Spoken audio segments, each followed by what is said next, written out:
আসসালামু আলাইকুম। শুভ সকাল।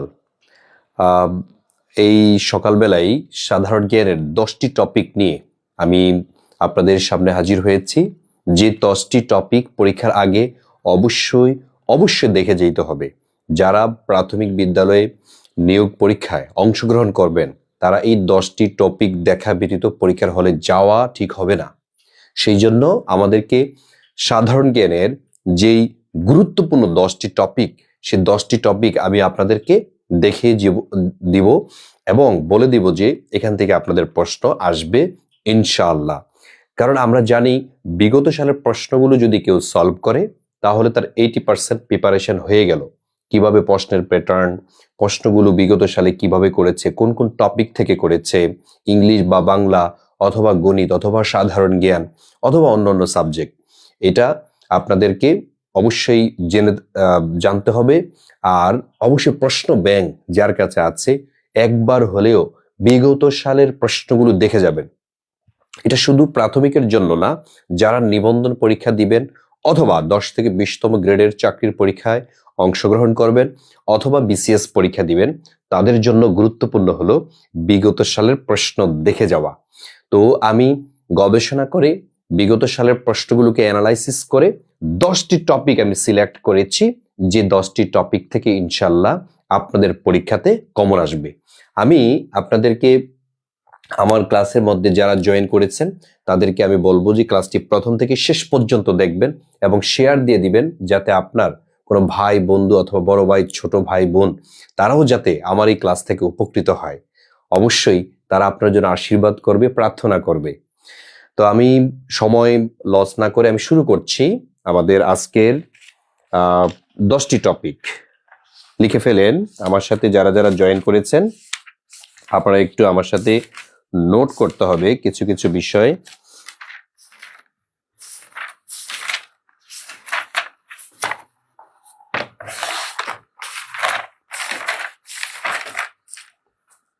শুরু করা যাক।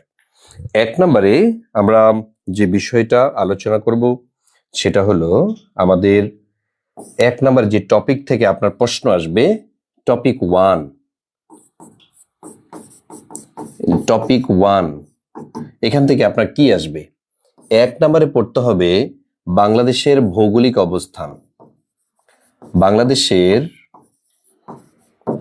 বাংলাদেশের ভৌগোলিক অবস্থান, এখান থেকে আপনার প্রশ্ন আসবে বাংলাদেশের ভৌগোলিক অবস্থান ও ভূপ্রকৃতি।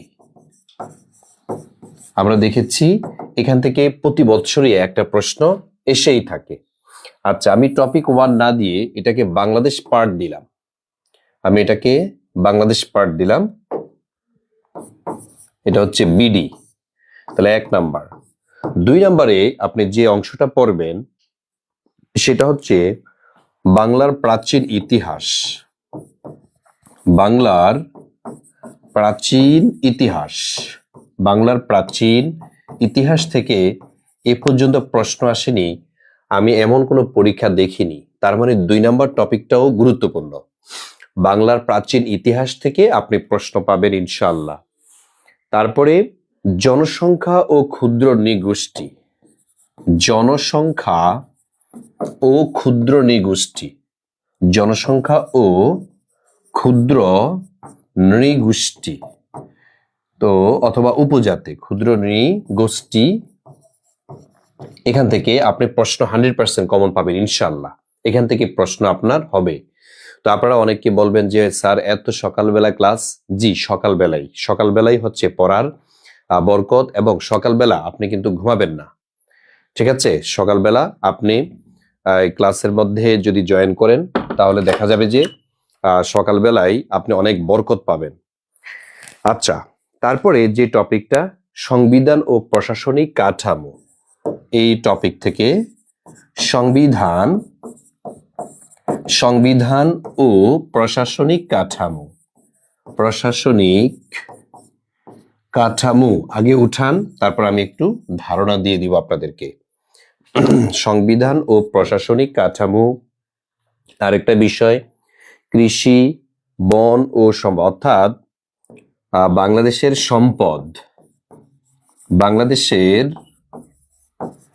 সম্পদ, এই সম্পদের বলতে যেমন কৃষি সম্পদ, তারপর হচ্ছে খনিজ সম্পদ অথবা প্রাণীজ সম্পদ অথবা বনজ সম্পদ, এগুলাই হচ্ছে এখান থেকে 1 নাম্বার আসে, প্রতি বছরই পরীক্ষার মধ্যে আসতে দেখা যায়। তারপরে আরেকটা অংশ থেকে যেখান থেকে আসবে সেটা হচ্ছে শিক্ষা সম্পর্কীয়, শিক্ষা সম্পর্কীয়। এই যে শিক্ষা সম্পর্কীয়, এখান থেকে আমি 100% দিচ্ছি, এখান থেকে আপনি প্রশ্ন ইনশাল্লাহ পাবেন। শিক্ষা সম্পর্কীয়। আচ্ছা, যারা আমার ক্লাসটিতে জয়েন করেছেন কিন্তু শেয়ার করেননি, প্লিজ শেয়ার করে দেন, কারণ আপনি প্রাথমিক বিদ্যালয়ে পরীক্ষা দিবেন অথচ এখন ঘুমাবেন, তাহলে কিন্তু হবে না। এই জন্য তাদেরকে বলে দেন যে ক্লাসের মধ্যে যাতে জয়েন করতে, প্লিজ দ্রুত। ঠিক আছে, আমাদের পেজে, তারপরে আমাদের গ্রুপে সবাই একটু শেয়ার করে দেন, যে যত পারেন শেয়ার করে দেন, কারণ আপনার এই একটা শেয়ারে হতে পারে তার অনেক উপকার, আপনার উপকার হলো, তার উপকার হলো। আচ্ছা, তারপরে আরেকটা বিষয়, সেটা হলো আপনাদের যেটা থেকে প্রশ্ন আছে, সংস্কৃতি ও ঐতিহ্য। সংস্কৃতি, সংস্কৃতি ও ঐতিহ্য। এই যে সংস্কৃতি ও ঐতিহ্য, এটা বাংলাদেশ এবং আন্তর্জাতিক দুইটা পার্ট থেকে আপনার প্রশ্ন আসার সম্ভাবনা হচ্ছে 100%। আমি কয়েকটা বিষয় আছে, আমি আপনাদেরকে 100% কেন বলতেছি, কারণ এখান থেকে প্রশ্ন আপনার আসেই। তারপরে আরেকটা বিষয়, সেটা হচ্ছে 1947 থেকে 2024 সালের রাজনৈতিক ইতিহাস, রাজনৈতিক ইতিহাস। এই 1947 সাল থেকে 2024 সালের রাজনৈতিক ইতিহাস, এখান থেকেও আপনি ধরে রাখতে পারেন প্রশ্ন ইনশাল্লাহ এখান থেকে আসবে। আচ্ছা, তাইলে এই হচ্ছে 8টি। আরেকটা অংশ, সেটা হচ্ছে আরেকটা অংশ আমি আপনাদেরকে দেখাচ্ছি। আরেকটা অংশ, সেটা হচ্ছে সংস্থা ও সদর দপ্তর। সংস্থা ও সদর দপ্তর 9 নম্বরে যেটা শিখবেন সেটা হলো সংস্থা। এখান থেকে প্রশ্ন আসে, সংস্থা ও সদর দপ্তর। তাহলে সংস্থা ও সদর দপ্তর, এটা কিন্তু এটা এটা হচ্ছে Bangladesh part plus international part. ঠিক আছে, ইন্টারন্যাশনাল এই দুইটা পার্ট থেকে, ঠিক আছে, ইন্টারন্যাশনাল পার্ট দুইটা পার্ট থেকেই আপনার এখান থেকে প্রশ্ন আসবে। তারপরে আন্তর্জাতিক পার্টের কয়েকটা বিষয় আপনাদেরকে যদি আমি বলি, 10 নাম্বার, মানে 10 নাম্বার, সেটা হচ্ছে দেশ, রাজধানী, দেশ রাজধানী, তারপরে হচ্ছে কি মুদ্রা, দেশ রাজধানী মুদ্রা, ভাষা, তারপর হচ্ছে পার্লামেন্ট, তারপর হচ্ছে সভ্যতা। অর্থাৎ এখান থেকে আপনি কমন পাবেন দেশ পরিচিতি বা মহাদেশ পরিচিতি অথবা রাজধানী। এই রাজধানী থেকে একটা প্রশ্ন আসতে পারে, আর মুদ্রা থেকে ইদানিং অনেক প্রশ্ন আসে মুদ্রা থেকে। তো সেই জন্য এই মুদ্রাগুলো একটু গুরুত্ব দিয়ে আপনি মুখস্থ করে নেবেন। একজন বলেছেন এই টপিকগুলো যদি একটু বিস্তারিত পড়াতেন। ইয়েস ভাইয়া, আমি বিস্তারিতই দেখানোর চেষ্টা করব। আচ্ছা, তাহলে পার্লামেন্ট, মুদ্রা, ভাষা, সভ্যতা, এই অংশগুলো আপনারা এই শেষ মুহূর্তে দেখে যাবেন। তা আমি আপনাদের একজন রিকোয়েস্ট করেছেন যে ভাইয়া টপিকগুলো একটু বিস্তারিত যদি পড়াতেন, আমি সংক্ষেপে একটু বলবো। তো আপনারা যারা যারা এই মাত্র জয়েন করেছেন অথবা ক্লাসটি করতে পারেননি, তারা আমার ক্লাসটি রেকর্ড থাকবেই এখান থেকে আপনি পরেও করতে পারবেন।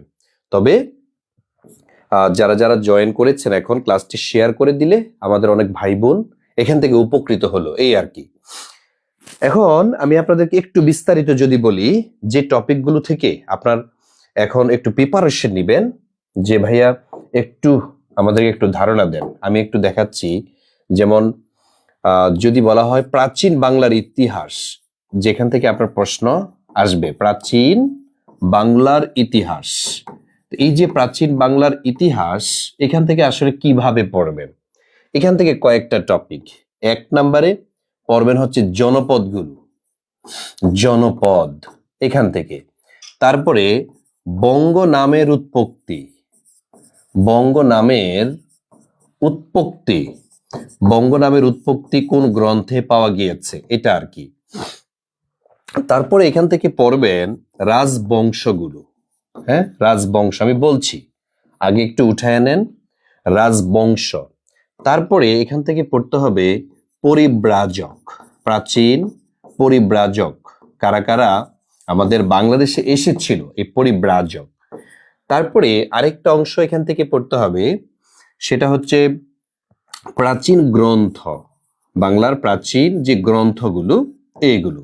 এখান থেকে হচ্ছে আপনার পরীক্ষায় প্রশ্ন আসে। তো এখন দেখেন জনপদ কয়টি? আমরা জানি টোটাল জনপদ হচ্ছে 16টি, তাই না? জনপদ হচ্ছে 16টি। আর রাজ্য কয়টি? আমাদের বাংলায় রাজ্য ছিল 2টি, তাহলে জনপদ ছিল 16টি, রাজ্য ছিল 10টি। এর মধ্যে প্রাচীন যে রাজ্য, প্রাচীন যে জনপদ সেটা হচ্ছে পুন্ড্র বা পুন্ড্রবর্ধন। তারপরে বঙ্গ নামের উৎপত্তি কোথায় পাওয়া গিয়েছে? আইনে আকবরীতে। তাইলে এই যে আইনে আকবরী, আইনে আকবরী, এই আইনে আকবরীতে বঙ্গ নামের উৎপত্তি পাওয়া গিয়েছিল। বঙ্গ নামের উৎপত্তিটা অর্থাৎ বাংলা শব্দটা সর্বপ্রথম কোন গ্রন্থে পাওয়া যায়? সেটা হচ্ছে আইনে আকবরীতে।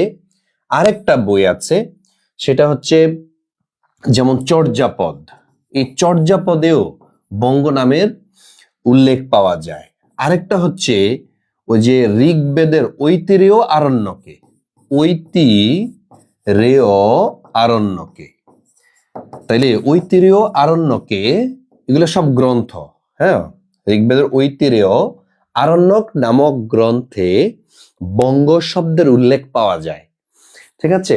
তারপরে বাঙালির ইতিহাস নামক একটা বই আছে, এই বইতে জাস্ট এই কয়টাই মনে রাখবেন, বাঙালির ইতিহাস। তাহলে বাঙালির ইতিহাস নামক একটা বই আছে, যে বইতে বঙ্গদেশের সীমানাটা উল্লেখ করা হয়েছে। তাহলে কয়টা বই আপনি মুখস্থ করে ফেলবেন। আইনে আকবরী গ্রন্থে বাংলা শব্দটা ছিল, ঠিক আছে, কি ছিল বলেন তো? বাংলা। যদি বলা হয় বাংলা দেশবাচক শব্দের উল্লেখ পাওয়া যায় কোন গ্রন্থে? সেটা হচ্ছে আইনে আকবরীতে। তারপরে চর্যাপদের মধ্যে বঙ্গ শব্দের উল্লেখ পাওয়া যায় ভূসুকুপার শ্লোকে। তারপরে ঐতিরেয় আরণ্যকে বঙ্গ শব্দের উল্লেখ পাওয়া যায়। বাঙালির ইতিহাস নামক গ্রন্থে বাংলাদেশের সীমানাটা উল্লেখ করা হয়। তাহলে এগুলো হচ্ছে বই, এগুলো হচ্ছে বই, এখান থেকে প্রশ্ন আসে আপনাদের প্রাইমারিতে। তারপরে রাজবংশ, রাজবংশের মধ্যে আমাদের ভারতবর্ষের যে প্রথম রাজবংশ সেটা কোনটা? সেটা হচ্ছে মৌর্য বংশ। এটা আপনারা জানেন। এই যে মৌর্য বংশ, মৌর্যদের পতনের পরে ভারতবর্ষে আরেকটা রাজবংশ প্রতিষ্ঠা হয়, সেটা হচ্ছে গুপ্ত বংশ। এই গুপ্তদের পরে শক্তিশালী যে রাজবংশ সেটা হচ্ছে পাল বংশ। পাল বংশের প্রতিষ্ঠাতা গোপাল, সর্বশ্রেষ্ঠ শাসক ধর্মপাল। তারপরে পড়বেন যেটা, সেটা হচ্ছে সেন শাসন। তাহলে এই যে রাজবংশগুলো, আরেকটা বিষয় সেটা হচ্ছে মুসলিম, মুসলিমদের কিছু শাসন ছিল, যেমন সুলতানি যুগ, তাই না? এই যে সুলতানি যুগ বা মুসলমানরা হচ্ছে আমাদের এই ভারতবর্ষে দীর্ঘকাল শাসন করেছিলেন। তাহলে সুলতানি যুগ ছিল, তারপরে মুঘল আমল ছিল, এই যে মুঘল, হ্যাঁ, তারপর হচ্ছে নবাবী, হ্যাঁ, নবাবী শাসন ছিল, তারপর হচ্ছে 12 ভূঁইয়া। তাইলে এই যে 12 ভূঁইয়া মুসলমানদের, এই অংশগুলো থেকে আপনি পড়বেন সুলতানি, মুঘল, নবাবী, তারপর হচ্ছে 12 ভূঁইয়া। যেমন ভারতবর্ষে প্রথম ইসলামের বীজ বপন করেছিল কে?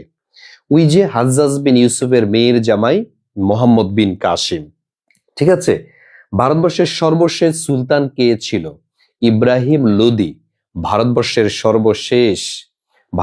সর্বশেষ কি ছিল? সুলতান ছিল, যিনি বাবরের হাতে পরাস্ত হয়েছিলেন।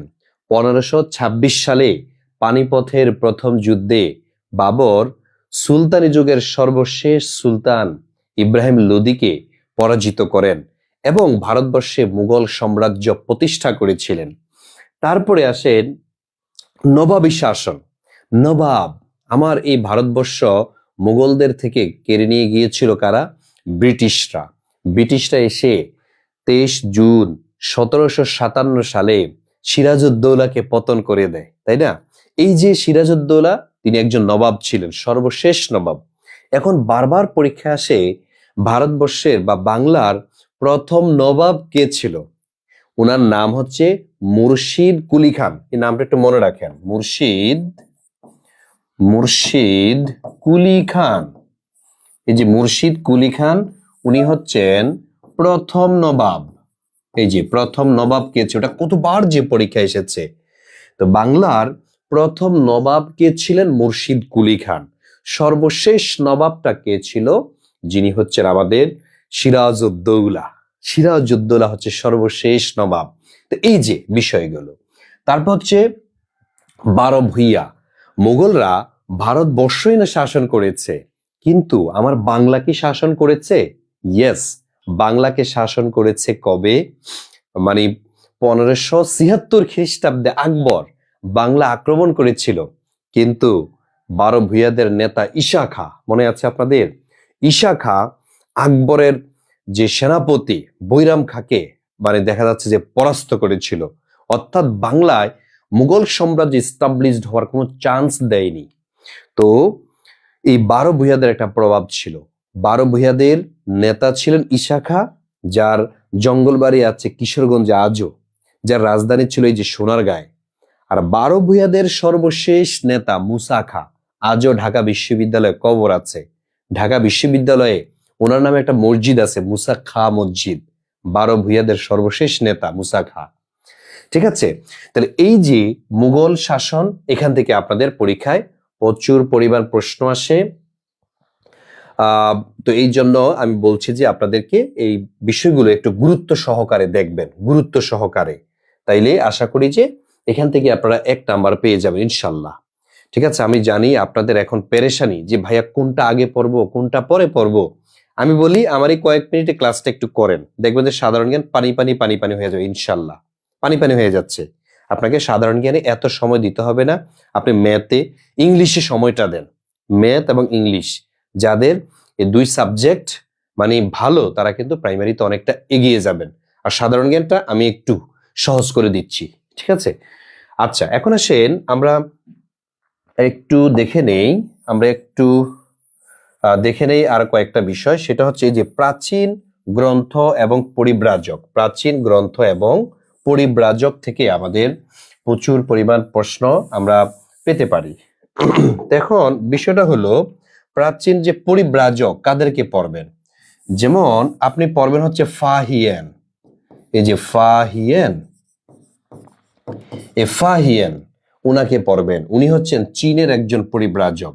আর একজন পড়বেন যার নাম হলো ইবনে বতুতা। এই 2 জন পড়বেন, হ্যাঁ, আপাতত 2 জন পড়েন। তাহলে ফাহিয়েন দ্বিতীয় চন্দ্রগুপ্তের সময়ে এই ভারতবর্ষে এসেছিলেন বা বাংলায় এসেছিলেন। ইবনে বতুতা ভারতে এসেছিলেন কার সময়ে? ইবনে বতুতা ভারতে এসেছিলেন কার সময়ে, অথবা বাংলায় এসেছিলেন কার সময়ে? এটা একটু পরীক্ষাতে আসে।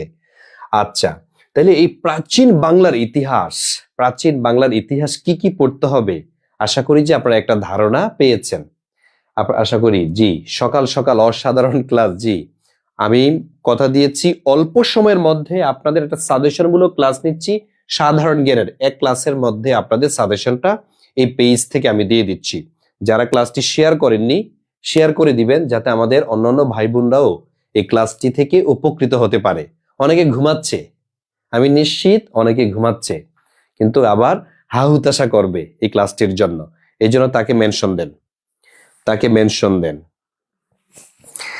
আরেকটা বিষয় সেটা হচ্ছে আমি একটু দেখে নিই আপনাদেরকে 1947 থেকে 2024 সালের ইতিহাস, এখান থেকে প্রশ্ন আসার সম্ভাবনা কত %? 100%। এখান থেকে এই প্রশ্ন আসার সম্ভাবনা হচ্ছে 100%। এটা রাজনৈতিক ইতিহাস। যেমন কি হয়েছিল, যেমন 1947 সালে দেশ ভাগ হয়েছিল, ভারত এবং পাকিস্তান সৃষ্টি হয়েছিল। 1948 সালে কি হয়েছিল, 1948 সালে মানে ভাষা আন্দোলনটা মানে সূত্রপাত হয়েছিল। তারপরে 1948 সালে ওই যে সর্বদলীয় একটি সংগঠন প্রতিষ্ঠা হয়েছিল, ঠিক আছে। তাইলে 1949 সালে কি হয়েছিল, 1949 সালে আওয়ামী মুসলিম লীগ প্রতিষ্ঠা হয়েছিল। আপনারা জানেন, আমি শুধু গুরুত্বপূর্ণগুলোই লিখব। আওয়ামী মুসলিম লীগ প্রতিষ্ঠা, মুসলিম লীগ প্রতিষ্ঠা। তো আওয়ামী মুসলিম লীগ প্রতিষ্ঠা করলেন যিনি, তিনি হচ্ছেন মাওলানা আব্দুল হামিদ খান ভাসানী, যদিও তিনি এই দল থেকে পদত্যাগ করেছিলেন। তারপরে 1952 সাল, 51 সালটাও গুরুত্বপূর্ণ। 51 সালে কি হয়েছিল, আদমজি জুট মিল প্রতিষ্ঠা। এই যে আদমজি জুট মিল প্রতিষ্ঠা, জুট মিল প্রতিষ্ঠা। তাহলে আদমজি জুট মিল প্রতিষ্ঠা হয়েছে, যেটি এশিয়ার মধ্যে সবচেয়ে বড় জুট মিল। তারপরে 1952 সালে কি হয়েছিল, ভাষা আন্দোলন হয়েছিল। যেই ভাষা আন্দোলনে আমার ভাই রফিক শহীদ হয়েছে। এই রফিক হচ্ছে ভাষা আন্দোলনের প্রথম শহীদ। আব্দুল জব্বার, এই জব্বার হচ্ছে ভাষা আন্দোলনের দ্বিতীয় শহীদ। তারপর হচ্ছে আবুল বরকত, আবুল বরকত হচ্ছে ঢাকা বিশ্ববিদ্যালয় থেকে একমাত্র ভাষা শহীদ। তারপর হচ্ছে শফিউর, তারপরে আরো অনেকেই, যেমন একজনের নাম আপনার মনে রাখতেই হবে, সেটা হচ্ছে সর্বকনিষ্ঠ ভাষা শহীদ। আপনাদের কাছে আমার প্রশ্ন, সর্বকনিষ্ঠ ভাষা শহীদ কে? এটা আপনারা একটু অ্যান্সার করবেন। হ্যাঁ, আমি না পারলে আমি লিখে দিব। এবার আসেন 1953 সাল। 1953 সালে ডিসেম্বর মাস, 1953 সালের ডিসেম্বর মাসে কি হয়েছিল, 1953 সালের ডিসেম্বর মাসে যুক্ত ফ্রন্টের গঠন, যুক্ত ফ্রন্টের গঠন, যুক্ত ফ্রন্টের গঠনটা হয়েছিল 1953 সালে। 1954 সালে কি হয়েছিল, যুক্ত ফ্রন্টের নির্বাচন হয়েছিল, যে নির্বাচনে 5টি মতান্তরে 4টি দল জয়েন করেছিল। সেই দলে মুখ্যমন্ত্রী হয়েছিলেন শেরে বাংলা একে ফজলুল হক। কিন্তু এই সরকারের মেয়াদ বেশি দিন ছিল না। যুক্ত ফ্রন্টের মেয়াদ ছিল কয়দিন, 56 দিন। আবার যুক্ত ফ্রন্টের দফা ছিল কয়টি, বলেন দফা কয়টা ছিল? এইটা আপনাদের কাছে আমার প্রশ্ন। দেখি কিছু কিছু প্রশ্ন আপনাদের কাছে আমি রাখবো, আমি দেখতে চাই যে আপনারা পারেন কি পারেন না। আমাদের নাসরিন একবার স্ট্রেট ফরওয়ার্ড, নাসরিন আপু। শারমিন সুলতানা, মনুমিয়া আগে বলে ফেলছে যে ভাইয়া মনে হয় এটা বলবে, ঠিক আছে। মনুমিয়া বলছেন না, না ভাষা আন্দোলনের সর্বকনিষ্ঠ শহীদকে, ভাষা আন্দোলনের সর্বকনিষ্ঠ শহীদের কথা বলছি। মনুমিয়া কি আসলে ভাষা আন্দোলনের শহীদ? হ্যাঁ, মনুমিয়া কিন্তু ভাষা আন্দোলনের শহীদ না। মনুমিয়া ভাষা আন্দোলনের শহীদ না, উনি হচ্ছেন 6 দফা আন্দোলনের প্রথম শহীদ, ঠিক আছে। 6 দফা আন্দোলনের প্রথম শহীদ তিনি হচ্ছেন আমাদের মনুমিয়া। জি আহনাফ আরিয়ান 21 বলেছেন, তারপরে নাসরিন আপু 21 দফা বলেছেন, রোকেয়া ইয়াসমিনও 21 দফাই বলেছেন, তারপরে আমাদের মাসুদ 21 দফা বলেছেন, থ্যাংক ইউ সো মাচ। তারপর রতন ভট্টাচার্য 21 দফা বলেছেন, থ্যাংক ইউ সো মাচ। তার মানে কি, তার মানে হচ্ছে 21 দফার ভিত্তিতে, জি থ্যাংক ইউ সো মাচ। তাহলে 21টি দফার ভিত্তিতে এই যুক্ত ফ্রন্ট নির্বাচন হয়েছিল। মনে নাই না, সেটা হচ্ছে ওহিউল্লাহ হবে, ওহিউল্লাহ। এখন সবাই পারবেন, সর্বকনিষ্ঠ যিনি তিনি হচ্ছেন ওহিউল্লাহ। এই সে ওহিউল্লাহ যার বয়স ছিল একবারে কম, তিনি ভাষা আন্দোলনে গিয়ে শহীদ হয়েছিলেন। তো যা হোক পারবেন আপনারা। এবার আসেন 1956 সালে কি হয়েছিল। পাকিস্তানের সংবিধান তৈরি হয়েছিল? পাকিস্তানের সংবিধান তৈরি, এটা দ্রুত লিখতে হবে, হ্যাঁ? সংবিধান, পাকিস্তানের সংবিধান তৈরি, পাকিস্তানের সংবিধান তৈরি হয়েছিল 1956 সালে। এখানে দুইটা তারিখ একটু হারিয়ে যাচ্ছে, আমি একটু সতর্কতা দিয়ে বিশেষ নোট দিয়ে আপনাদেরকে লিখে দিচ্ছি, একটু লিখে নেন। 1954 সালে আরেকটা ঘটনা ঘটে, সেখানে কি হয়েছিল? বাংলাকে রাষ্ট্রভাষার মর্যাদা, বাংলাকে রাষ্ট্র ভাষার স্বীকৃতি দান, এই যে বাংলাকে রাষ্ট্রভাষার স্বীকৃতি দান করা হয় 1954 সালে। আর 1956 সালের সাংবিধানিক স্বীকৃতি, বাংলাকে সাংবিধানিক স্বীকৃতি, বাংলাকে সাংবিধানিক স্বীকৃতি, এই দুইটা তারিখ থেকে প্রায় প্রশ্ন আসে। বাংলাকে সাংবিধানিক স্বীকৃতি দেয়া হয় 1956 সালে। বাংলাকে 1956 সালে কি করা হয়? জি, শেয়ার ডান লিখেছেন বেলাল হোসেন, আপনাকে ধন্যবাদ। যারা ক্লাসটি শেয়ার করেনি প্লিজ শেয়ার করে দেন। আপনারা যারা এখানে প্রায় 200 স্টুডেন্ট জয়েন করেছেন, প্লিজ অন্তত একটা হলো শেয়ার করেন আপনি, একটা, ঠিক আছে? সকালবেলার আপনাদের জন্য জেগে, আমি তো পারতাম রেস্ট নিতে, কিন্তু আপনাদের জন্য চিন্তা করলাম যে যেহেতু অল্প দিন আছে, সাধারণ জ্ঞানটা আমি একটা ক্লাসের মধ্যে শেষ করে দিই, আমি টোটালটা শেষ করে দিব আপনাদের। তাহলে 1956 সালে কি হয়েছে? সাংবিধানিক স্বীকৃতি প্রদান করা হয়েছিল। তো এই হচ্ছে বিষয়। তারপরে 1957 সাল, 1957 সালে কি হয়েছিল? কাগমারি সম্মেলন হয়েছিল। কাগমারি সম্মেলন, যে সম্মেলনে মাওলানা আব্দুল হামিদ খান ভাসানী পাকিস্তানকে ঐতিহাসিক সালাম দিয়েছিলেন, আসসালামু আলাইকুম। 1957 সালে ন্যাপ গঠিত হয়েছিল, ন্যাপ, ন্যাশনাল আওয়ামী পার্টি এর গঠন হয়েছিল। এটাও গঠন করেছেন মাওলানা আব্দুল হামিদ খান ভাসানী। ভাসানী অনেক কিছু গঠন করেছেন। তারপরে 1958 সাল, পাকিস্তানে প্রথম সামরিক আইন জারি। তাইলে যদি পরীক্ষায় প্রশ্ন আসে সামরিক আইন জারি করে কত সালে? পাকিস্তান প্রথম সামরিক আইন জারি করে 1958 সালে। 1958 সালে সামরিক আইন জারি করে, যার কারণে এদেশের মানুষজন ফুঁসে উঠে। 1958 পরে আপনি 1960, 59, 60 এগুলা পড়া দরকার নেই, সরাসরি চলে যাবেন 1962 সাল। 1962 সালটা একটু স্টার মার্ক দিয়ে রাখেন, কারণ এটা একটু গুরুত্বপূর্ণ বলে। কি হয়েছিল? শিক্ষা আন্দোলন হয়েছিল। শিক্ষা আন্দোলন, একটা কমিশন গঠিত হয়েছিল শরীফ কমিশন নামে, যেটা আসলে এই দেশের মানুষজন গ্রহণ করেনি। আমার শেয়ার অপশন ব্লক হয়ে গেছে।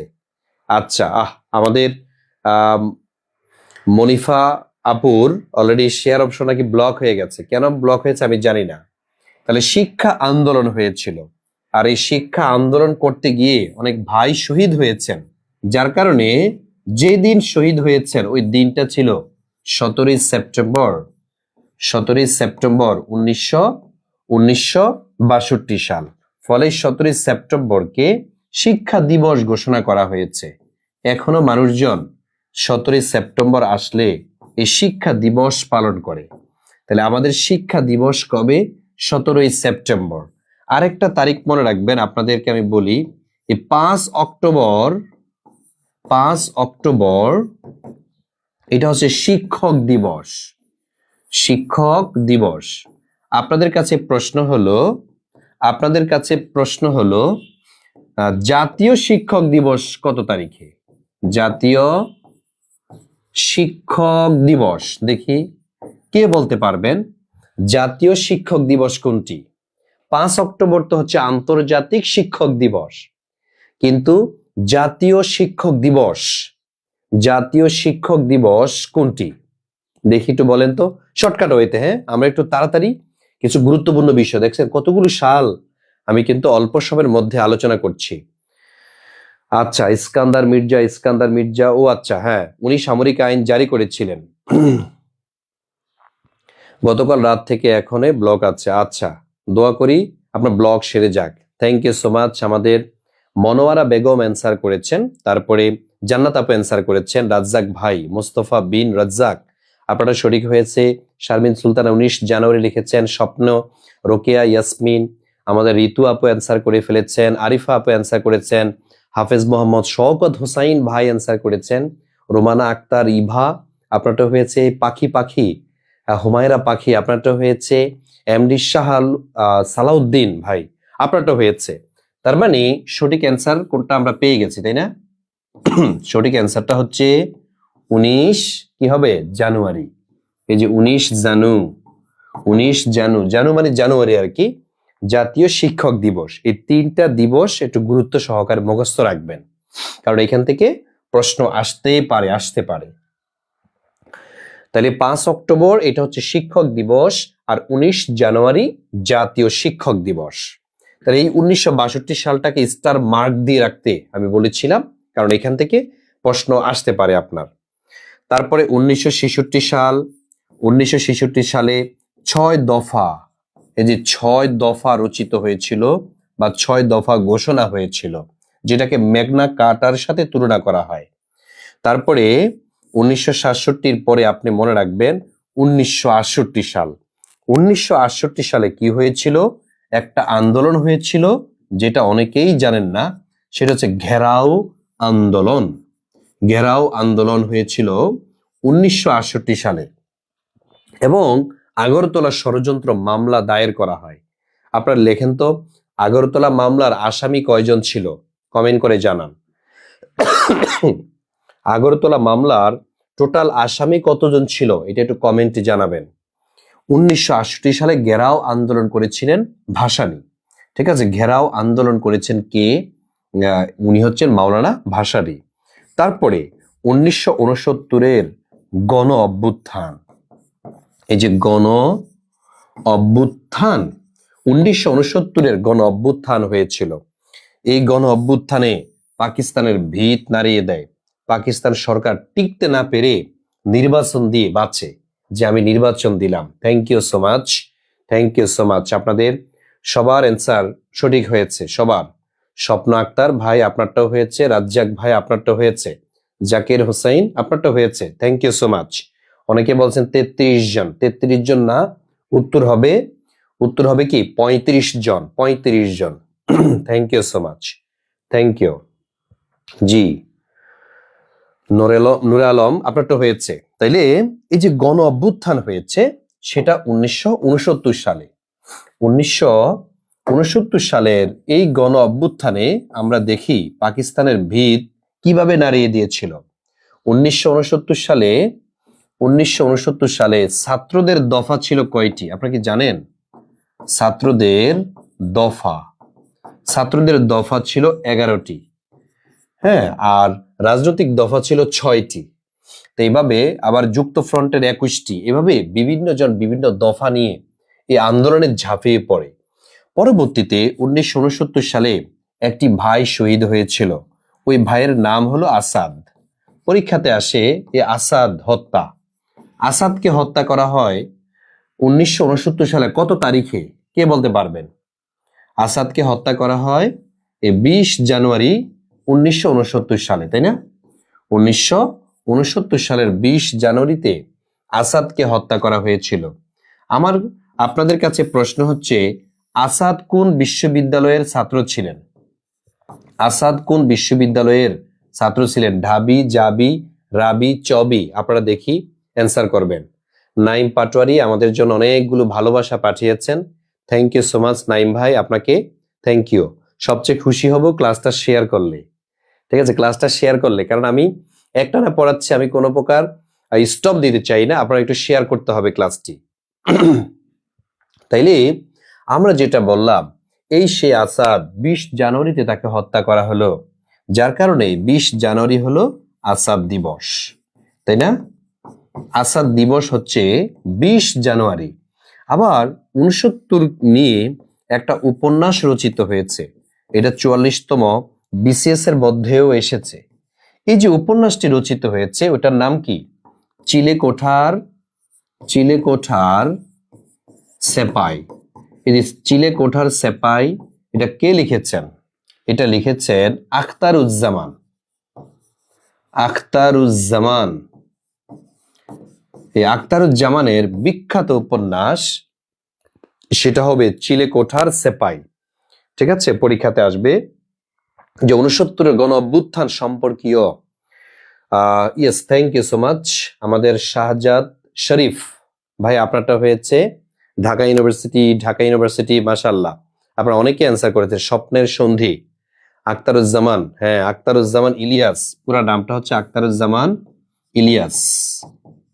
আখতারুজ্জামান ইলিয়াস উনি হচ্ছেন এই উপন্যাসটা রচনা করেছেন 1969 সালে। আচ্ছা, thank you so much, thank you so much. এবার আসেন 69-এর গণ অভ্যুত্থানের কারণে পাকিস্তান সরকার একটা পাতানো নির্বাচন দিয়েছিল। সেই নির্বাচনটা কবে হয়েছিল?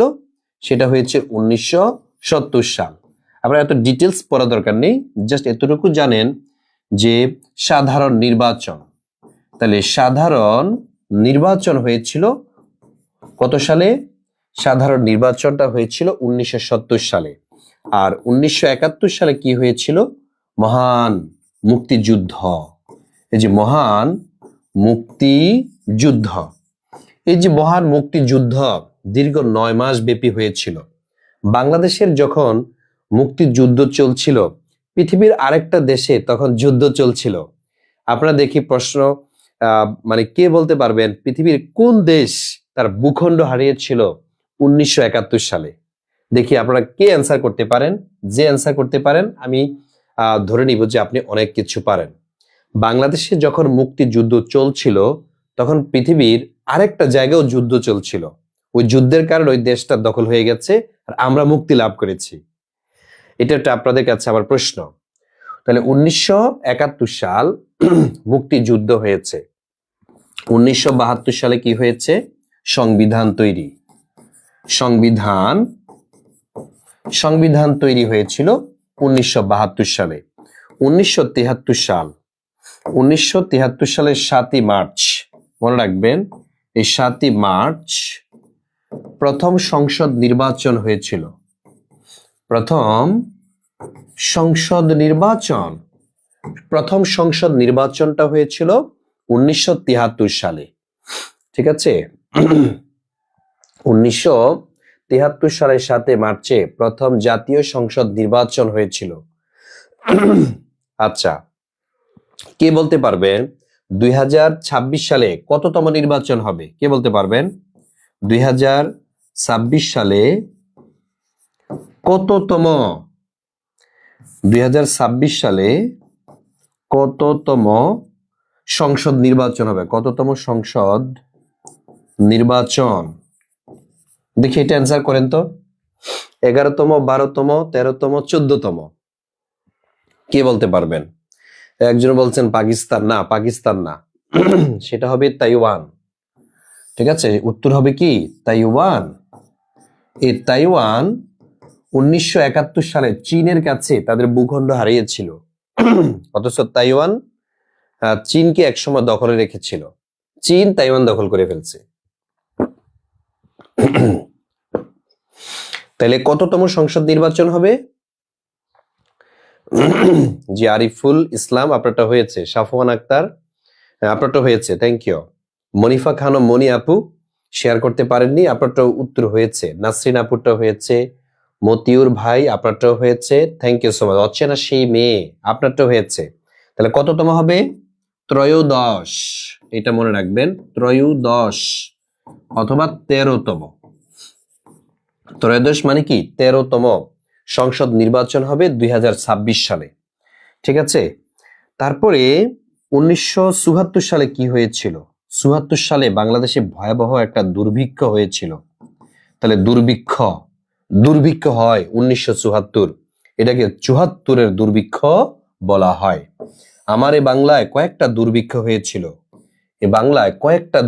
হয়েছিল। যেমন আপনারা শিখেছেন 76-এর মন্বন্তর, তাই না? 76-এর মন্বন্তর হয়েছিল। 76-এর মন্বন্তর বাংলা 1176 আর ইংরেজি কত? ইংরেজি হচ্ছে 1770 সালে 76-এর মন্বন্তর হয়েছিল। আবার আরেকটা মন্বন্তর হয়েছিল। মন্বন্তর মানে হচ্ছে আপনার দুর্ভিক্ষ। আরেকটা হচ্ছে 50-এর মন্বন্তর। এই যে 50-এর মন্বন্তর দেখেন, এই যে 50-এর মন্বন্তর, এটা হয়েছিল বাংলা 1350 বঙ্গাব্দে আর ইংরেজি 1950 সালে, 1943 সালে। ঠিক আছে, 1943 সালে এই দুর্ভিক্ষটা হয়েছিল। আরেকটা হয়েছিল 74-এর মন্বন্তর। তাহলে 74-এর মন্বন্তর হয়েছিল 1974 সালে। তারপরে 1975, 76 এরকম অনেকগুলো হয়েছে। আমরা 1975টা শিখবো। 1975 সালে কি হয়েছিল? 1975 সালে শেখ মুজিবুর রহমান সহ তার সপরিবারকে হত্যা করা হয়, তাই না? শেখ মুজিবকে হত্যা, তাইলে শেখ মুজিবকে হত্যা 1975 সালে শেখ মুজিবকে হত্যা করা হয়। তারপরে 1976 সালটা আমি গুরুত্ব দিব এই বছরের জন্য।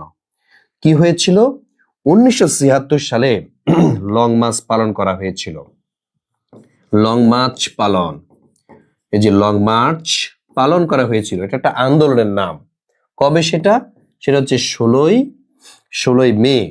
ঠিক আছে, 16ই মে লং মার্চ দিবস। 16ই মে কি দিবস? লং মার্চ দিবস। এই 16ই মে 1976 সালে মাওলানা ভাসানী ফারাক্কাবাদ মরণ ফাঁদ এই নামে তিনি আন্দোলনে ডাক দিয়েছিলেন, যার কারণে ওই দিনটাকে স্মরণ করে রাখার জন্য প্রতি বছর 16ই মেতে লং মার্চ দিবস পালন করা হয়। 16ই মে কি দিবস? লং মার্চ দিবস। 16ই মে হলো লং মার্চ দিবস। তারপরে 1976-এর পরে আপনারা যে সালটা শিখবেন সেটা হচ্ছে 1977। দেখি বলেন তো, 1977-এর একটা ঘটনা বলেন আপনারা। 1977 সালে কি এমন ঘটেছিল? হ্যাঁ, সেটা হলো গণভোট। এই যে গণভোট, সেটা হয়েছিল 1977 সালে গণভোট হয়েছিল, তাই না? আপনাদের কাছে আমার প্রশ্ন, এই পর্যন্ত মোট গণভোট কয়টা হয়? কে বলতে পারবেন? মোট গণভোট কয়বার হয়েছিল এই বাংলাদেশে? এটা দেখি, আপনারা অ্যান্সার করবেন। বাংলাদেশে আব্দুর রহিম ভাই অ্যান্সার করেছেন, রোমানা জান্নাত অ্যান্সার করেছেন। তারপরে কে কে অ্যান্সার করে আমি একটু দেখতে চাই। বাংলাদেশে এই পর্যন্ত লং মার্চ কতবার হয়েছিল? গণভোট হয়েছিল। ইয়েস, বাবু আর রিয়াদ আহমেদ বাবু হয়েছে, হাফিজ মোহাম্মদ শওকত হুসাইন, তারপরে মোহাম্মদ সুজান একটা হয়েছে, জান্নাত খান রানী হয়েছে, তারপরে হচ্ছে আমাদের সুমা আপু আপনারটা হয়েছে, তারপরে রোমানা জান্নাত আপু আপনারটা হয়েছে। Thank you so much. Hasina Akter, yes, অচেনা সেই মেয়ে, আরিফ হোসাইন, মনিফা খানম মনি, তারপর হচ্ছে মর্জিনা মরিয়াম, হ্যাঁ আপনারটা হয়েছে। নাসরিন আপু, আমাদের আজকে এই ক্লাসের মধ্যে সর্বপ্রথম যে জয়েন করেছে সেটা হচ্ছে নাসরিন আপু। আমি যদি ভুল না করি, আমি জানি না, আমার এখানে প্রথম নাসরিন আপুকে দেখিয়েছে, জয়েন করেছে। তারপর হচ্ছে সোহাগুদ্দিন হাওলাদার, আপনারটা সঠিক হয়েছে। মহসিনা খান, আপনারটা সঠিক হয়েছে, থ্যাংক ইউ সো মাচ। তারপরে নূরে আলম, আপনারটা সঠিক। কুলসুমা আক্তার, ফারুক হোসাইন, ফারহানা আফরিন, তারপরে নাদিরা আক্তার। গুড গুড, তার মানে 3বার হয়েছে, তাই তো? আপনারা বলেছেন 3বার। তাহলে এই 3বার, এই বারটা মনে রাখবেন। 1977, তারপরে কি 1900 কত সাল? 1982, আরটা হচ্ছে 1991, তাই তো? এই 3বার বাংলাদেশে কি হয়েছে? বাংলাদেশে গণভোট হয়েছে। 1977 শেষ হয়েছে 1991 সাল।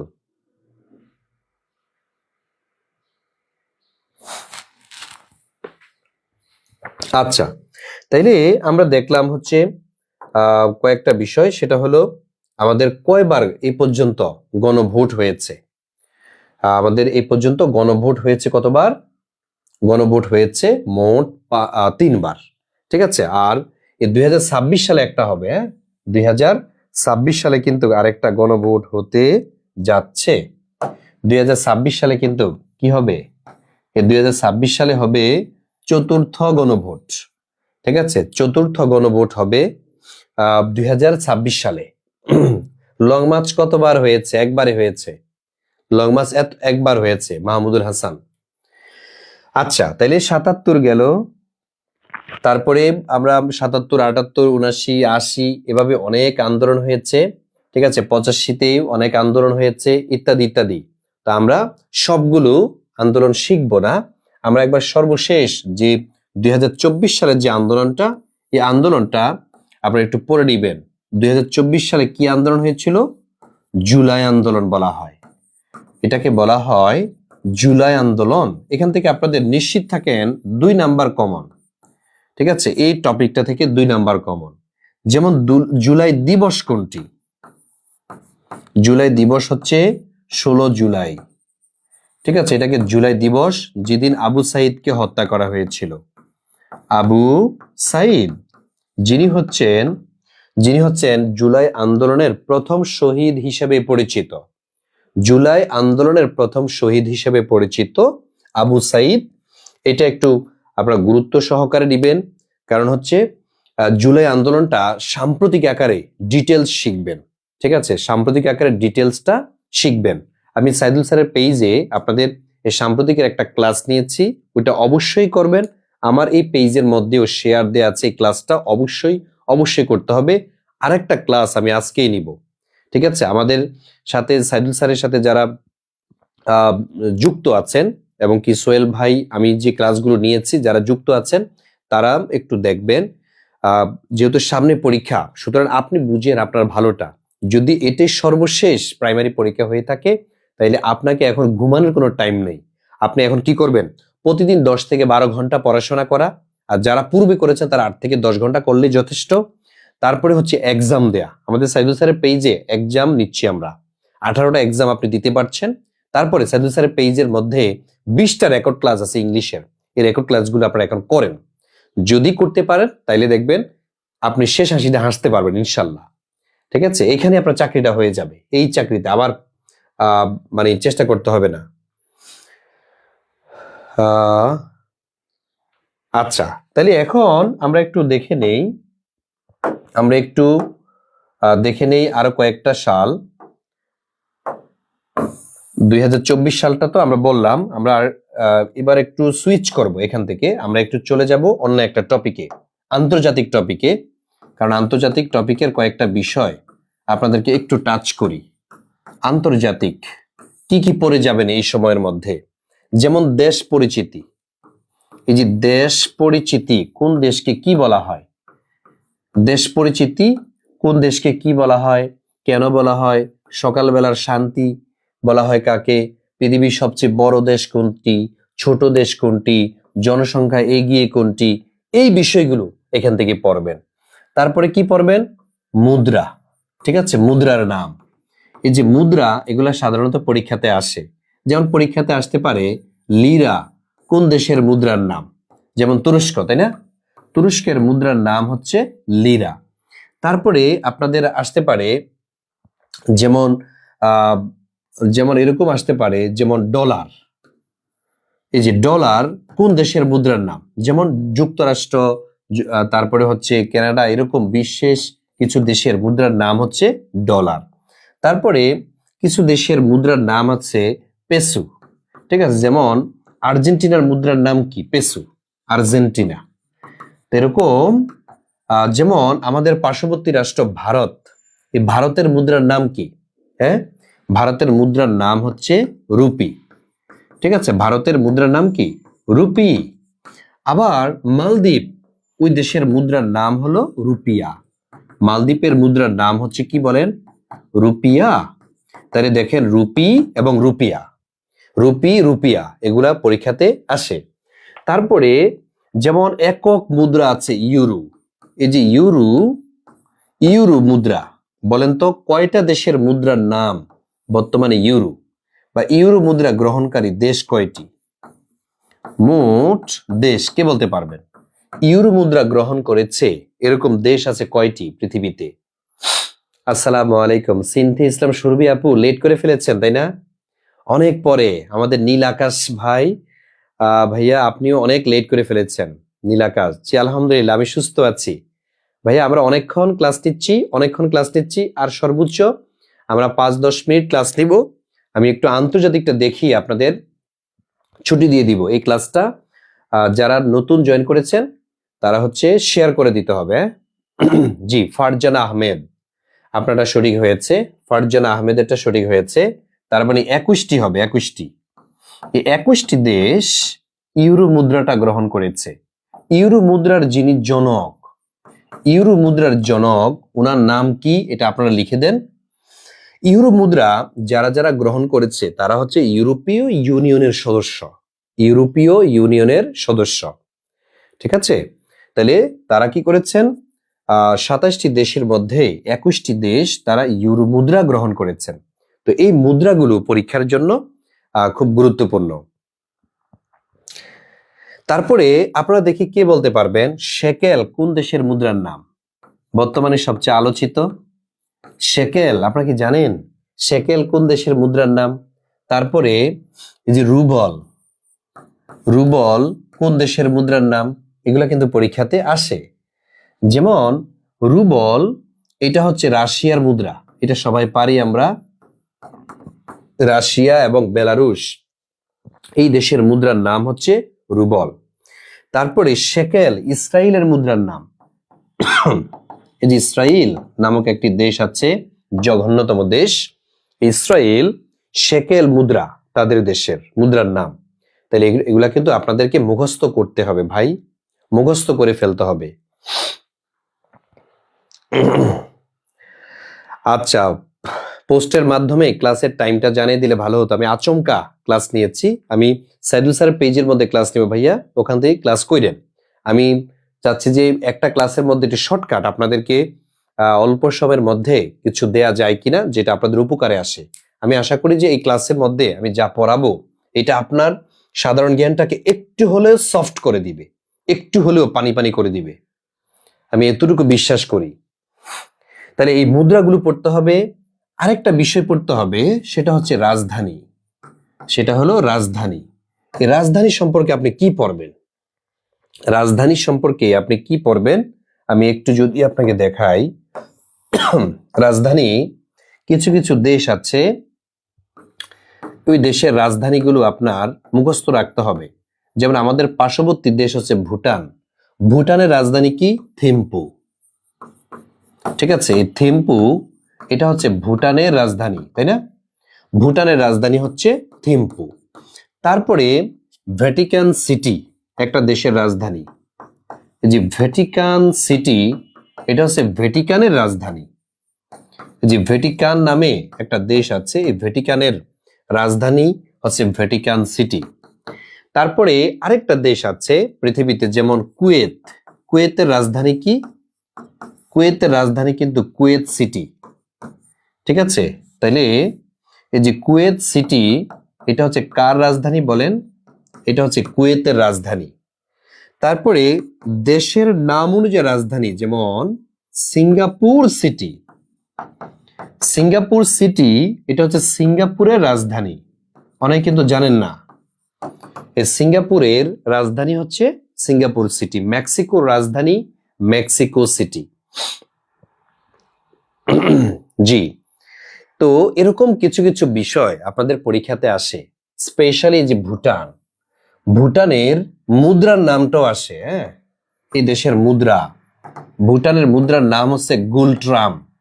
অনেকে মজা করে বলে ডোনাল্ড ট্রাম্প, নো, এটা হচ্ছে গুলট্রাম হবে ভুটানের মুদ্রা। আর ভুটানের একটা ভাষা আছে, এই ভাষায় কয়জন পারেন কথা বলতে? যারা ভুটানি ভাষায় কথা বলতে পারেন তাদের প্রাইমারিতে চাকরি নিশ্চিত। ভুটানের যে ভাষা সেটা হচ্ছে দুজং খা, দুজং খা। এই দুজং খা এটা হচ্ছে ভুটানের ভাষা। তাইলে মুদ্রা, রাজধানী, ভাষা, পার্লামেন্ট, মুদ্রা, রাজধানী, ভাষা, পার্লামেন্ট, এটা একটু গুরুত্ব সহকারে আপনি দেখে যাবেন। এখান থেকে আপনার পরীক্ষায় প্রশ্ন আসার সম্ভাবনা অনেক অনেক বেশি, অনেক অনেক বেশি। আচ্ছা, আচ্ছা, আমি আপনাদেরকে আরেকটা টপিক একটু দেখিয়ে দেই, আপনারা যদি বলেন ক্লাস কি চলবে নাকি শেষ করে দিব, বলেন ক্লাস কি চলবে? একটা টপিক আছে বিখ্যাত ব্যক্তি। এই টপিক থেকে প্রশ্ন আসার সম্ভাবনা একটু বেশি। বিখ্যাত ব্যক্তি, এই বিখ্যাত ব্যক্তি সম্পর্কে আপনাদের পরীক্ষায় প্রশ্ন আসতে পারে। বিখ্যাত ব্যক্তির মধ্যে যেমন আপনি শিখবেন হযরত মুহাম্মদ সাল্লাল্লাহু আলাইহি সাল্লাম। হযরত মুহাম্মদ সাল্লাল্লাহু আলাইহি সাল্লাম, ওনার জীবনী সম্পর্কে আসতে পারে, যুদ্ধ অথবা ওনার সংবিধান, এটা সম্পর্কে আসতে পারে। তারপরে আপনারা পড়বেন হচ্ছে নেলসন ম্যান্ডেলা, ওনার সম্পর্কে পড়বেন। তারপর হচ্ছে গৌতম বুদ্ধ, ওনার সম্পর্কে পড়তে হবে। তারপরে পড়তে হবে আপনাদের এরিস্টটল, তারপর হচ্ছে প্লেটো, মানে গ্রিসের কয়েকজন বিখ্যাত ব্যক্তির সম্পর্কে আপনাকে পড়তে হবে। তারপর হচ্ছে সক্রেটিস, এই যে সক্রেটিস, তাহলে এরিস্টটল, প্লেটো, সক্রেটিস, পড়তে হবে হোমার, এই কয়েকজন গ্রিসের, হ্যাঁ এই কয়েকজন আপনি একটু পড়ে যাবেন এই অল্প সময়ের মধ্যে। আর বর্তমান সময়ে আপনি ডক্টর ইউনূস সম্পর্কে একটু পড়ে যাইতে পারেন, কিন্তু আসবে কিনা এটা আসলে দোদুল্যমন অবস্থার মধ্যে আছে। জি, সকালবেলার উপহার, নাইম পাটোয়ারি, এটা সকালবেলার উপহার, চলবে না ইনশাল্লাহ। তাহলে এবার দেখেন, এই যে এরিস্টটল, প্লেটো, সক্রেটিস, তারপর হচ্ছে হোমার, এরা হচ্ছে বিখ্যাত দার্শনিক, বিখ্যাত বিজ্ঞানী, পর্যটক ইত্যাদি। এদের সম্পর্কে আপনি একটু পড়ে নিতে হবে, কারণ বিখ্যাত ব্যক্তি থেকে আপনার পরীক্ষায় 1 নাম্বার আসেই। এই একটি মার্ক হচ্ছে বিখ্যাত ব্যক্তি থেকে আপনার পরীক্ষাতে আসে। আরেকটা টপিক আপনাদেরকে একটু দেখিয়ে দেই, এখান থেকে আপনি প্রশ্ন পাওয়ার সম্ভাবনা আমি 100% বলি, যদিও 100% বলাটা এটা কিন্তু ঠিক হবে না, তবে এখান থেকে প্রশ্ন আসবে। আপনি দেখেন কোনো পরীক্ষা বাদ দেয় নাই। সংস্থা ও সদস্য, তারপর হচ্ছে সদর, এখান থেকে আপনার পরীক্ষায় প্রশ্ন আসে। বিষয় হলো কোনটা পড়বো ভাইয়া, এত সংস্থা আমি কোনটা পড়বো? আপনি পড়বেন হচ্ছে ইউএন মানে জাতিসংঘ। তারপর আপনি পড়বেন হচ্ছে ইউনেস্কো, ঠিক আছে, ইউনেস্কো এটা পড়বেন, জাতিসংঘের একটি বিশেষায়িত সংস্থা। আপনি পড়বেন ডব্লিউবি অর্থাৎ ওয়ার্ল্ড ব্যাংক। আপনি পড়বেন IMF, তারপর হচ্ছে OIC, এটা পড়বেন। আপনি পড়বেন হচ্ছে বিমস্টেক, তারপরে আপনি পড়বেন হচ্ছে সার্ক, ঠিক আছে, এই সার্ক পড়বেন। তারপরে আরেকটা পড়তে হয় আমাদের, বর্তমান সময় একটু গুরুত্ব পেয়েছে, সেটা হচ্ছে ন্যাটো। এই যে ন্যাটো, এই যে কয়েকটা সংস্থা লিখলাম, এগুলো আপনাদেরকে সদস্য, সদর দপ্তর কোথায়, এগুলো সহকারে পড়তে হবে, ঠিক আছে, সংস্থা, সদর দপ্তর এগুলা পড়তে হবে। বেনবেইজ যেমন আমাদের আজিমপুরে এটা সদর দপ্তর, এগুলা পরীক্ষাতে চলে আসে। তো আপনারা এই কয়টা সংস্থা, যেমন জাতিসংঘের সদস্য কয়টি, 193টি, তারপর ইউনেস্কোর সদস্য কয়টি, 194টি, ওয়ার্ল্ড ব্যাংকের সদস্য কয়টি, 196টি, IMF এর সদস্য কয়টি, যেমন 190টি, OIC এর সদস্য কয়টি, 57টি, তার বিমস্টেকের সদস্য 60টি, সার্কের সদস্য হচ্ছে 8টি, ন্যাটোর সদস্য হচ্ছে 32টি। এই সদস্যগুলো আপনাদের লাগবে।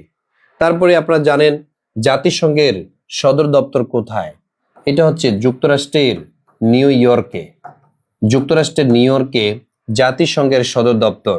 ইউনেস্কো হচ্ছে ফ্রান্সের প্যারিসে, এটা সদর দপ্তর। ওয়ার্ল্ড ব্যাংকের সদর দপ্তর হচ্ছে ওয়াশিংটন ডিসিতে, এই যে ওয়াশিংটন ডিসি, এখানে হচ্ছে ওয়ার্ল্ড ব্যাংকের সদর দপ্তর। তারপর IMF, এটার সদর দপ্তর কিন্তু ওয়াশিংটন ডিসিতে। OIC, এটা হচ্ছে সৌদি আরবের জেদ্দা, এই জেদ্দাতে এটা সদর দপ্তর। সৌদি আরবের জেদ্দাতে ওআইসি এর সদর দপ্তর। বিমস্টেক এটা সদর দপ্তর হচ্ছে ঢাকাতে। সার্ক এটা সদর দপ্তর হচ্ছে কাঠমান্ডু।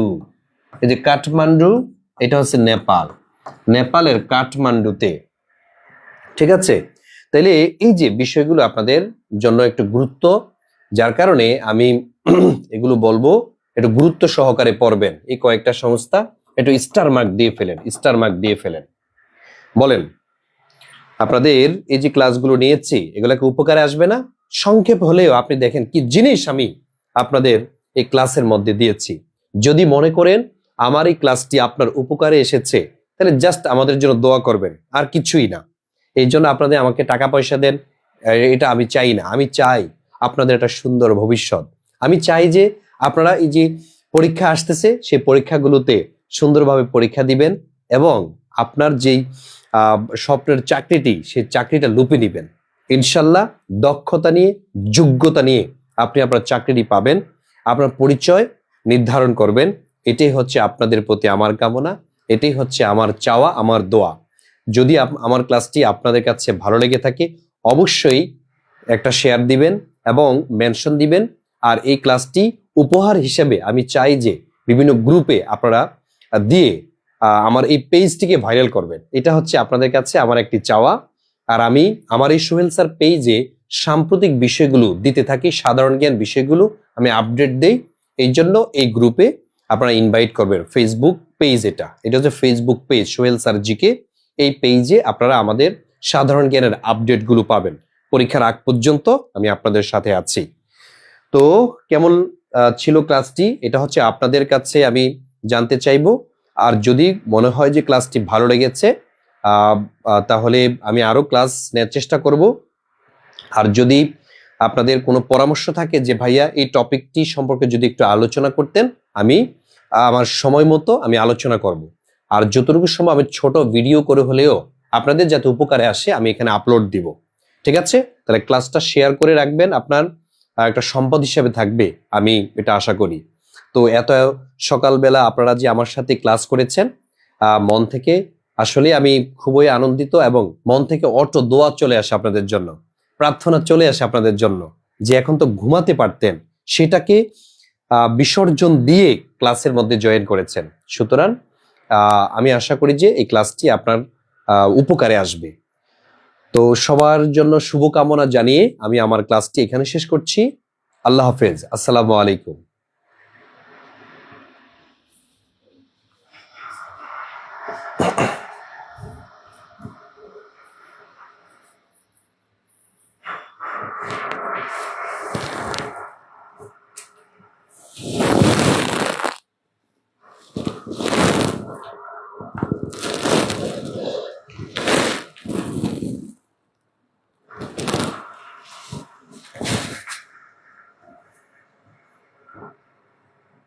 জি, মুদ্রা নিয়ে একটা ক্লাস নিতে বলছেন, তাই তো? ঠিক আছে, আমি মুদ্রা নিয়ে একটা ক্লাস নিব ইনশাল্লাহ। আমি মুদ্রা নিয়ে একটি ক্লাস নেওয়ার চেষ্টা করব। আর কি, যদি আপনাদের এরকম কোনো বিষয় থাকে তাহলে আমি সেই বিষয়ের উপর ক্লাস নেওয়ার চেষ্টা করবো ইনশাল্লাহ।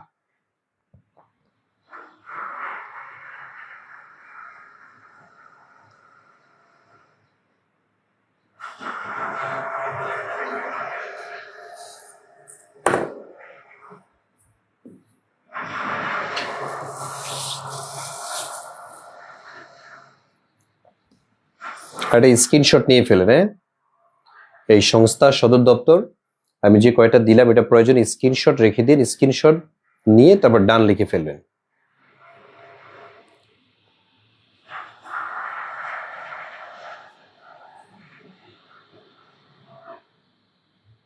আচ্ছা, প্রণালী নিয়ে ক্লাস নিতে বলেছেন, ঠিক আছে আমি চেষ্টা করব। তাহলে প্রণালী নিয়ে একটা ক্লাস নিতে, মুদ্রা প্রণালী, ঠিক আছে, এই দুইটা আপনাদের সমস্যা, তাই তো? আমি ছোট ভিডিও হলেও আমি দেওয়ার চেষ্টা করব, আমি সর্বোচ্চ চেষ্টা করব আমার ক্লাসের মধ্যে আপনাদের এই আবদারগুলো রক্ষা করার।